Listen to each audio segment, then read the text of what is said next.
instead for their clients. Get your life back. Call for your free consultation. Call 800-901-3022. 800-901-3022. 800-901-3022. Optima Tax Relief. Some restrictions apply. For complete details, please visit OptimaTaxRelief.com.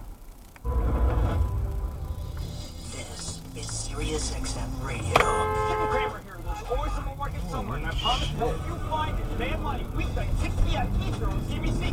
Sirius XM 112. Coming out of you! Welcome back to Fast Money. Oracle rallying after hours following its earnings beat. That conference call is still underway. Josh Lipton is following the action on the conference call. He joins us from San Francisco. Hey, Josh. Yeah, Melissa, this stock really popped me after hours when the Oracle CEO Safra Catz delivered guidance. Total revenues Q3 she's calling growing between 2 and 4% constant currency. Non-GAAP EPS expected to grow 7 to 9%. She says that would clear between 86 and 88 cents. You saw the stock really pop after she delivered that. CEO Mark Hurd also on the call wrapping up the quarter. Take a listen to that. Apps had a spectacular quarter. We have great momentum, growing 7% for the overall ecosystem, over $11 billion in trailing 12 months, and 91% of that is now recurring revenue.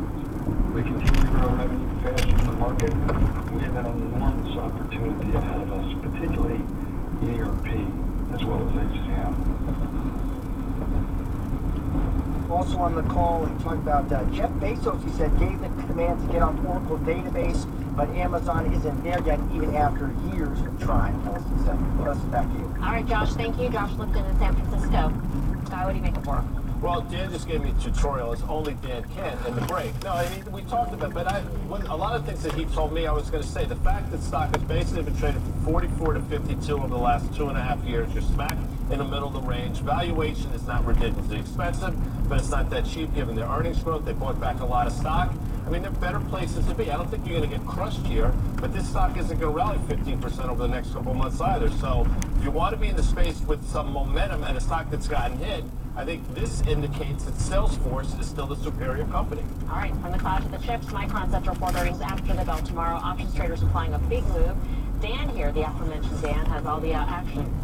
Yeah, this one's important, I think, actually, for the sentiment of the semi-space here. We obviously know this trades at a single-digit earning per share multiple, low single digits. The options market is implying about a $3 move in either direction. That's about 9%, and that is definitely rich to the average over the last 4 quarters, about 4.5% in either direction. So this one's going to be watched. We have a couple charts here. Look at this one-year chart. It's showing this almost 50% decline from those 52-week highs earlier in the year. The stock's down 17.5%.